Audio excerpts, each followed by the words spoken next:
सुना सुनाए भाई यही लइकन के चुसनी मिठाई। हाँ हाँ सुना सुना सुनाए भाई यही लइकन के चुसनी मिठाई। छोड़ी ही एडवांस मारो एकर 50 का करावा समियाना में डटल रहा। टॉर्च में सेल लगा के लाठी में तेल लगा के खेल करो।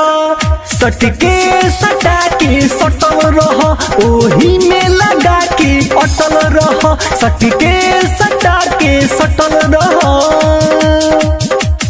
सटल रहो सटल रहो ओही में लगा के सटल रहो।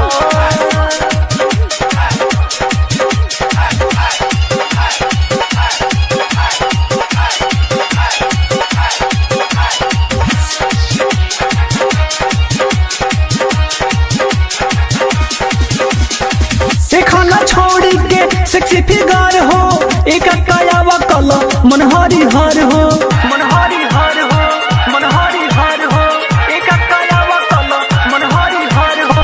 देखो ना छोड़ी के सेक्सी फिगर हो एक कायावा कला मन हरी हर हो मन हरी हर। नच सीनावा के तनी बरतियन के जान ले जरौटी में लेके घुलटल रहा। पर्दा गिरा के अरे गमछा ओढ़ा के हाउ चुसा। सटके सटा के सटल रहा ओही में लगा के अटल रहा। सटके सटा के सटल रहा। Mix by Ganesh recording studio Mairwa.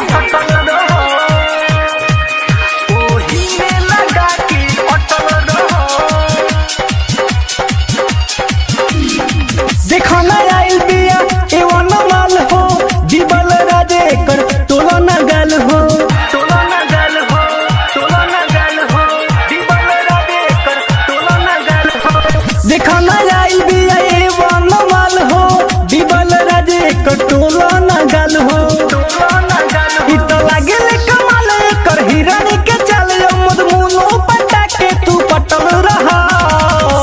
पहिले रुपिया फेंको आँख जन से चिपका रहा।